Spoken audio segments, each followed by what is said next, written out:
Hello and welcome to the Power of Podcasting. And today we have a very special episode.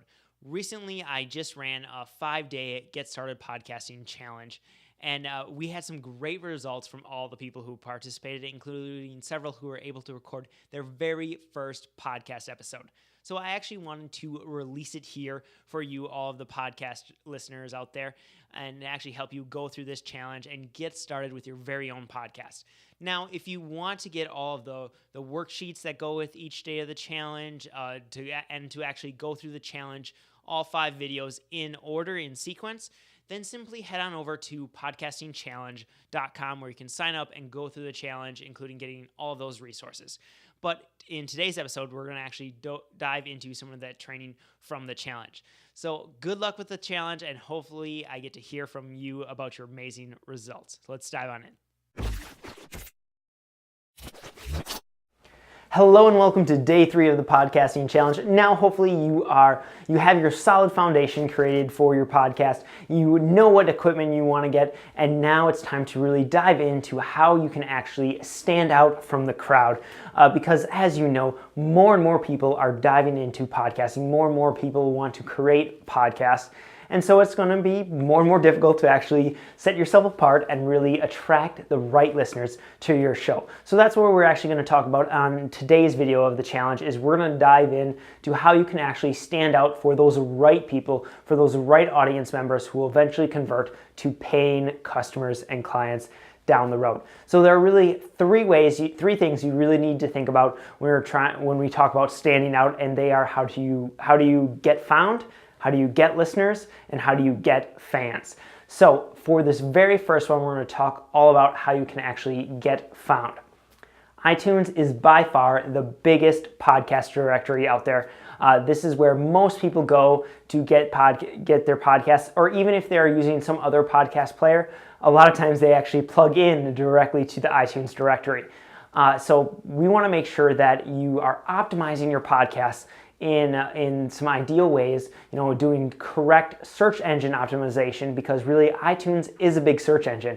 It's very similar to Google in that way, and we also want to make sure that you can be found on Google as well for some keywords that your ideal clients are really looking for. So it's important to really take some time and consider what are those 5 to 10 keywords or keyword phrases that my client, my ideal audience member, is looking for. So that's really kind of your preliminary step before you even move into some of this other stuff, is to really go through and figure out what are those 5 to 10 keywords or keyword phrases that clients are actually searching for. So that'll be your first action step, is to go figure that out. But then once from there, you're going to want to consider a few things when it comes to getting found in iTunes. And those are your actual podcast title, those are your author name, and those are your episode titles. So really those are the key areas we need to focus in on, because descriptions aren't actually searchable in iTunes, and then there's several other things that really won't benefit you, but those 3 areas will. So with your title, too often I see podcasters who want to come up with some very creative, fancy title. Creative titles can be nice, they can work well for you, but what you want to make sure you do is that even if you decide to go a creative route for whatever reason, you want to make sure that you actually have some keywords there after that. So I'll show you a few examples of some great potential podcast titles. All right, so here we are in the iTunes business category, and I just want to kind of show you what the iTunes store looks like and kind of show you some of the different elements that are really going to stand out when we talk about getting found. So first, before we kind of dive into too much, you can see right here, the very first thing at the very top of the category is new and noteworthy.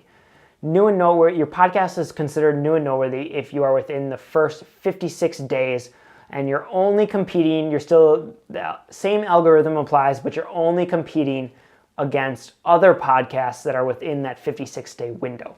So these are all newer podcasts. You can see some of the different titles, some of the different ones that are standing out. So the title is very searchable. Let's check this one. So here's Optimal Finance Daily, the best of personal finance, minimalism, and investing. So very filled with keywords. Optimal Living Daily, reading the best. Okay, so this what I think they did a great job with the title. I think their author name was not done very well. But it also depends. It looks like they're actually going out there and grabbing things and just kind of reading other people's blog posts. Interesting way to go about podcasting, but I haven't dove into it enough to actually know what they're doing or how this is actually working. But I do like the way their title is filled with key. I think their title is a great title. So this is an example of the new and noteworthy, but you're also going to notice under here we have the what's hot. What's hot is basically the top podcasts. So here, let's check out these guys. Jordan at the Art of Charm. This is one of the first podcasts I actually ever listened to back in 2007, I believe. Notice how their podcast title looks. I think that's an excellent one. Art of Charm, that really is not very creative. It kind of tells what they're going to be talking about. So they're not trying to get too cute and too fancy, while still there is a little element of creativity there. But then they're also diving in with keywords such as social science, cognitive psychology, confidence, relationship advice, biohacking, and productivity. And then they have the name of both Jordan, who is the host, and then the Art of Charm, which is the business. Let's see who else we have here. Eric at Beyond the To-Do List does another great job. So Beyond the To-Do List, personal productivity perspectives. Eric Fisher, productivity podcaster, author, and coach. So that's not too bad of one in terms of adding keywords in his author name. Pat does a great job of this. So Ask Pat. That is kind of a more creative title, I guess, sort of. It doesn't tell you much other than that you're asking Pat, but many people might not have any idea who Pat is or what they would be even ask him about, but the rest of his title does a great job of that. Your online business, blogging, marketing, and lifestyle design question answered daily. That tells him exactly what is happening with this podcast. It's a daily podcast. He's answering these type of questions. It's also very keyword rich. Online business, blogging, marketing, lifestyle design. Those are all keywords he wants to rank for. And then you have your author name here, Pat Flynn. Again, getting more online business.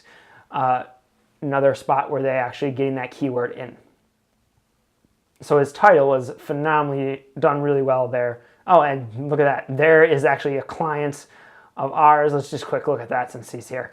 Achieve your goals with Hal Elrod. So getting name a couple times in keywords. And then we talk about the keywords success, productivity, personal development, lifestyle, and business. And then we even get a few here, more essentially titles, but we also want to rank for author, keynote speaker, and success coach. So that is another example of how to actually help get found. So there you have it. That's kind of the get found piece of iTunes. As you can see, even for the creative titled podcast, we are diving in and actually using keywords within that title to make sure that it is found when our potential audience members are searching. We want to come up very highly for those ideal audience members. The next thing you really want to consider is the author name. And that is also searchable as well. So you're going to do something similar. You're going to have your name because we want to make sure that that is still prominent, that people are finding you, who are searching for your name, are going to find your podcast, because you will, as you are growing your brand, growing your business, people are going to start searching for you specifically, and we want to make sure it's easy for them to find you. So be sure to include your name. We've had that. I've seen that happen in the past. That mistake kind of happened. So be sure to include your name. I would also recommend, if you are going under a business name, for example, for us, Your Podcast Guru, we also want to make sure that is in the author name somewhere. And then if there's still room, if it still makes sense, we're going to plug a couple additional keywords like motivational speaker or coach or something else like that, where we're going to kind of help narrow down the market a little bit more, so that we're still showing up when people are searching for those specific keywords. The other area that you really want to think about is that each episode title is also searchable. So you're going to want to use keywords in your episode titles over and over again as you kind of continue to build up your episodes. Obviously, hopefully this is obvious, but don't just stuff keywords in your episode titles. You want to make sure that the content within that episode actually makes sense to be, and create a title that makes sense based off of the content that is in the episode. But if you can, add your keywords in a very effective way and really, because there's stuff that you want to be found for, a lot of your content should be created around your keywords. So if you want to be found for business-to-business marketing, a lot of the content you're going to create is going to be based off of business-to-business marketing. So it will naturally yield itself to being in your episode title. So these, while you want to pay attention to keywords and really think about how you're using them, ultimately what you're trying to do is create content that a person wants to consume, not necessarily play to the robots, because the robots are continuing to get better and better, and ultimately you are trying to get solid, high quality listeners, and you're only going to get that if you actually play to that human, to that individual. So those are the things to really consider when you want to get found in iTunes. It's really podcast title, author name, episode titles. So once you really look at how you can actually be found through a search engine, then you really want to think about, okay, how do I get people to actually click and listen to the podcast? How do I actually go about getting listeners? Well, there are really only 3 things that show up in a search for a podcast on iTunes, and that is the cover art, that is the podcast title, and that is the author name. So those are the 3 main things that show up when people are searching generally for podcasts. So we want to focus in on how we can make those most attractive to people so that they click and will actually want to read a little bit more, read the descriptions more, check out a few of the episodes, and then hopefully click subscribe or click listen. So to actually listen to one of your episodes. So let's first dive into that cover image. So what is it that actually makes a good image for your podcast? Well, I also want to mention that we do have a worksheet that kind of goes along with this challenge that will lay out a few of the dimensions and a few of the other criteria and some resources that will help you make your image. But there are a couple things that you really want to think about when creating your image. And number 1 is that you do not want to have too much text on your podcast image. Remember, people are looking at these in the iTunes store where the images are small if they're looking at their computer, or they're even looking on their mobile device where the image is even smaller. So you want to make sure that your title of your podcast can be read, but you're not going to be able to have too much other wording on there. If you have too much wording, it just becomes cluttered, just becomes a big mess, so you want to avoid too much text. Number 2 is you really want to make sure that it communicates the focus of the podcast.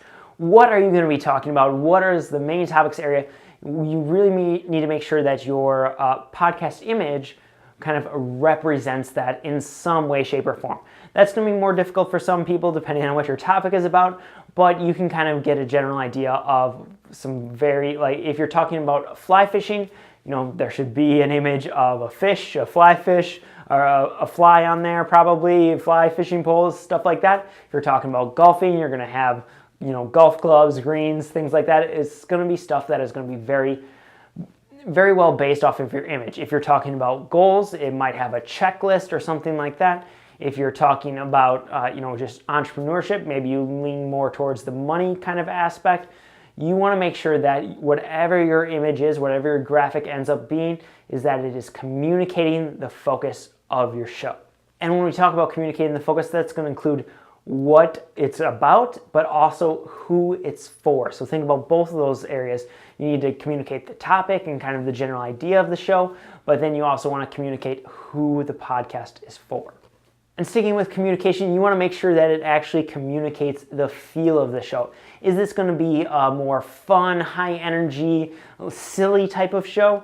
Or is it going to be a more professional, very maybe edgy, or what is that kind of feel that you want to come across? And when you think about feel, that's going to influence your color decisions. That's going to influence the type of graphics you use. Are you going to use some more maybe classic type of imaging and lettering, or are you going to use some more modern, edgy type? Are you going to be, this is where being able to work with a good graphic designer is really going to help you out. Or another great tool to use would actually be something like Canva.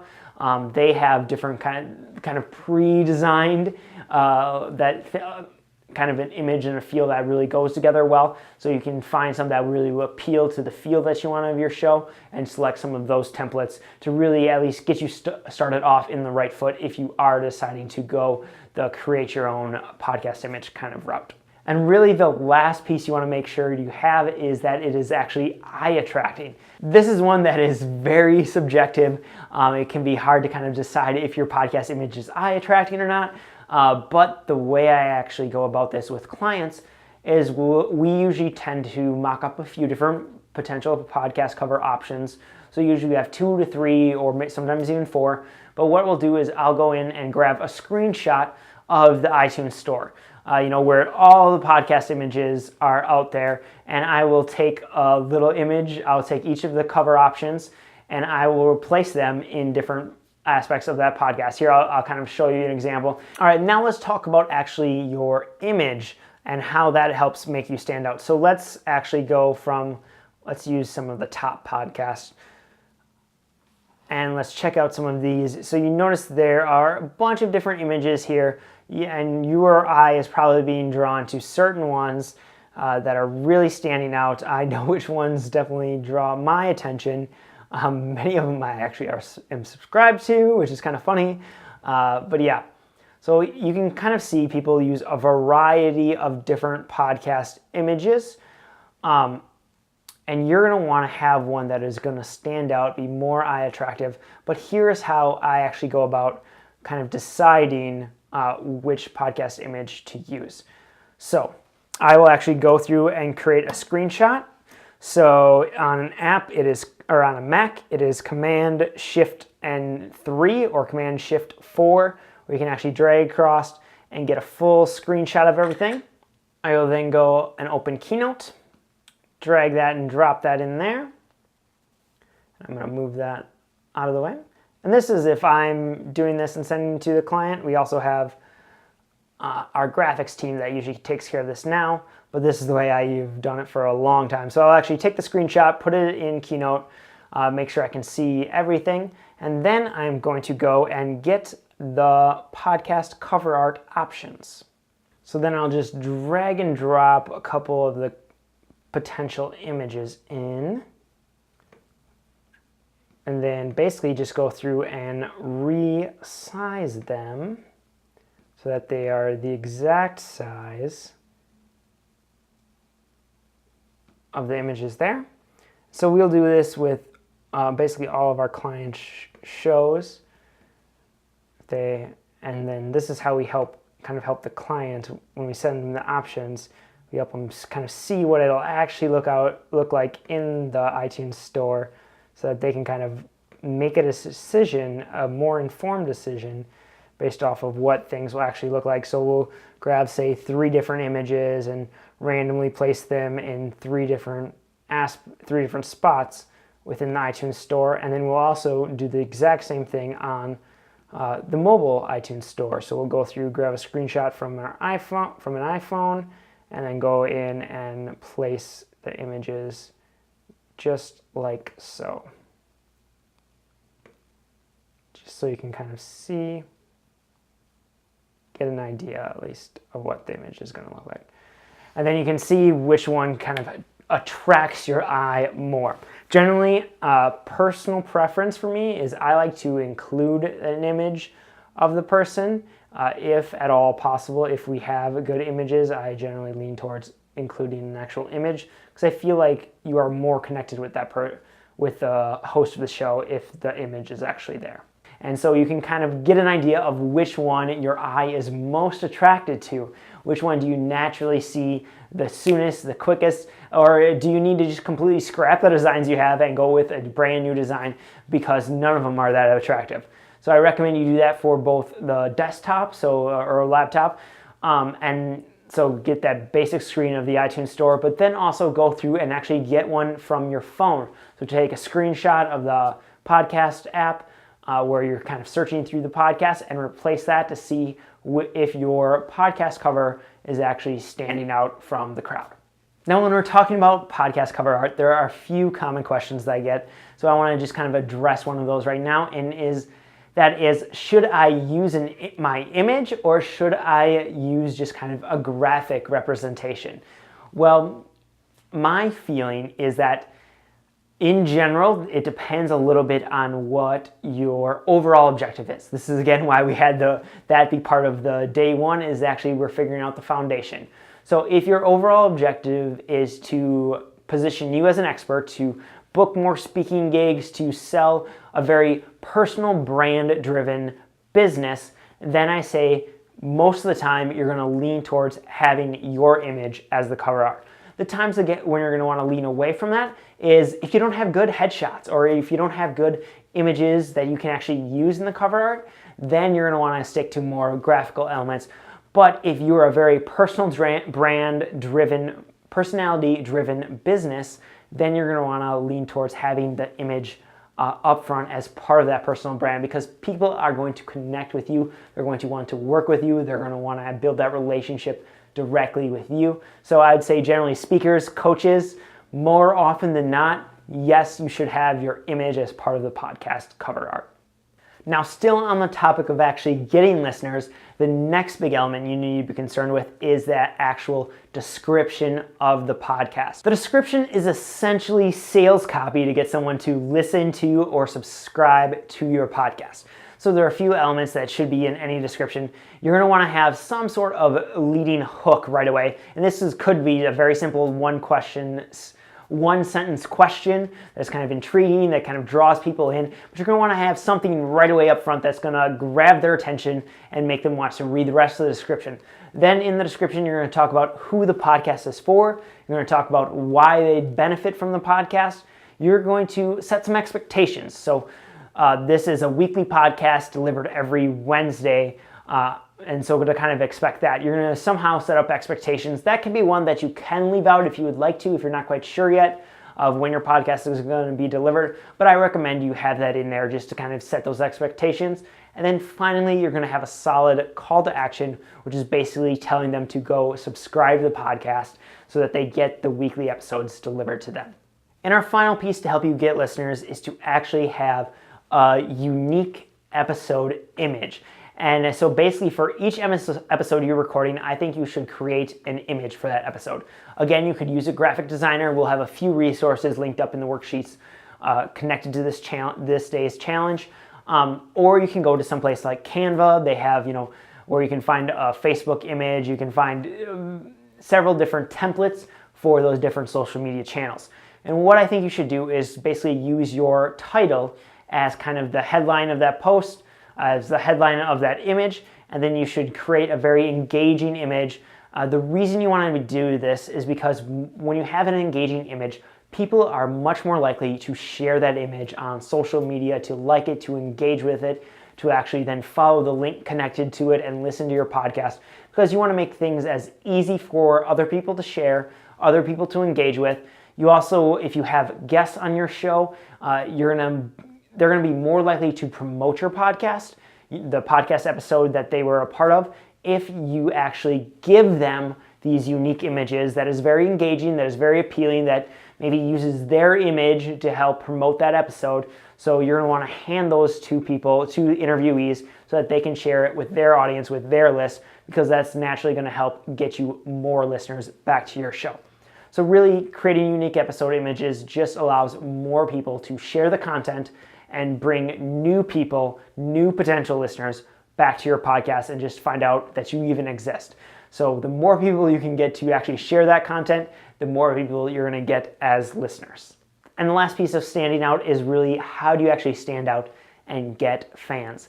So we want to basically be able to take that anonymous person, get them to click on something, get them to click on if say the anonymous person is searching iTunes, you want to get them from being that anonymous person to actually clicking on your podcast cover art, to read your descriptions, to click play, but then to actually go from listening to that very first episode to becoming a subscriber. That's generally the path. They go from searching to reading the description to listening to one episode to becoming a subscriber.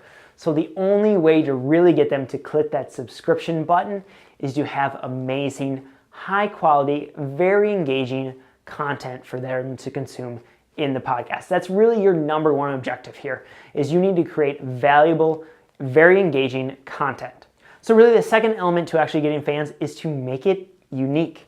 So how do you go about making sure that you are different than every other podcast out there? Are you just following a template, that you've heard on other podcasts, or are you actually creating your own unique spin, adding your own unique twist?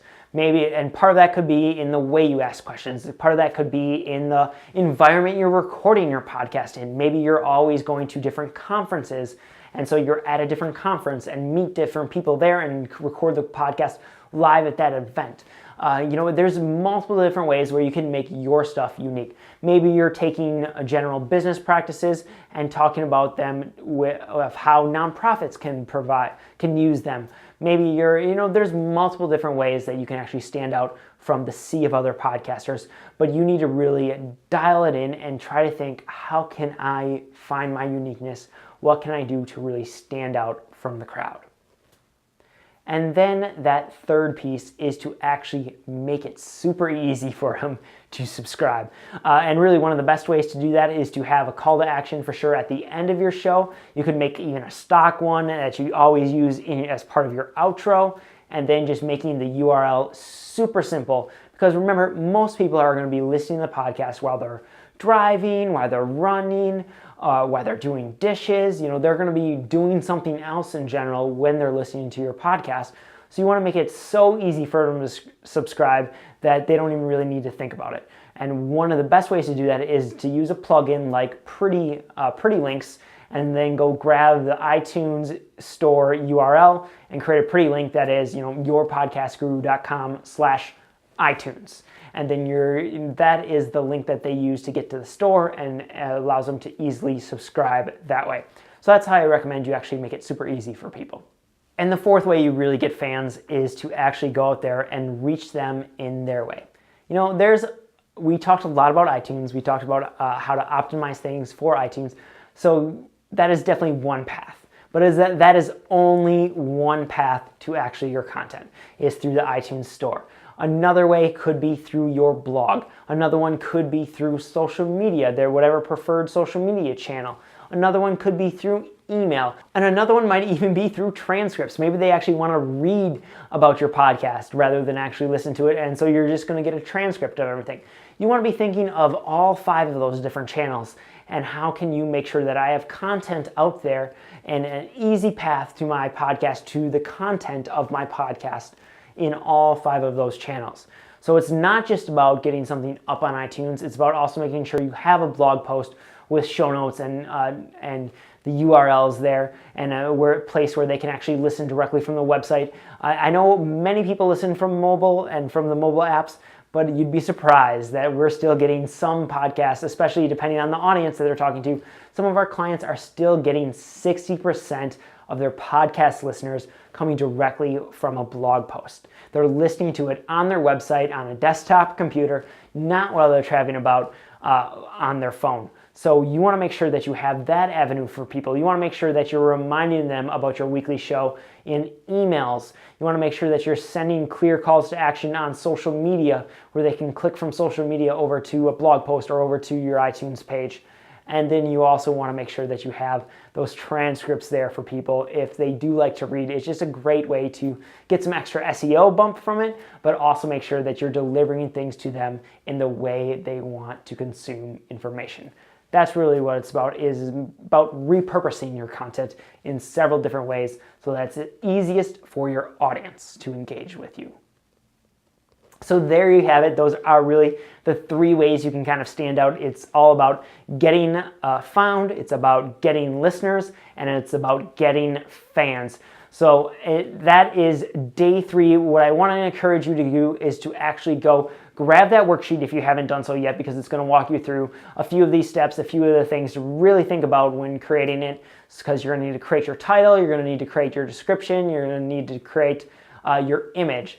So now it's time for you to go out there and to actually take action. So go through that worksheet, get some of those things done. And what I want to encourage you to do is to actually, once you get your image created, or even a couple of your first draft options created, go follow the link below and leave a comment on the Facebook page showing us your image, so that you can get the feedback from the Power of Podcasting community. And really, I want to help you make sure to tweak those podcast images and really get feedback, because that is going to be the key to actually getting those people to first take interest into you. you need to grab their attention with your podcast cover art. So be sure to go get that created, use a resource like Canva or use a designer, and then share it on the Facebook group. And I'm really looking forward to day 4. We have day 4 coming up tomorrow because we are going to talk all about how to actually record your very first episode. Yep, tomorrow we are hitting the record button and we're putting content out there. So I'll walk you through everything in tomorrow's challenge. But until then, go out there, take action, and maximize your impact and your income.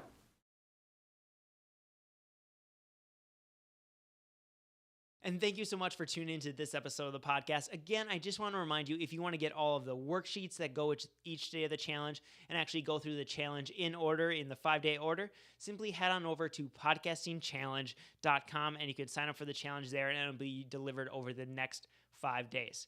So until next episode, it's time for you to go out there, take action, and maximize both your impact and your income.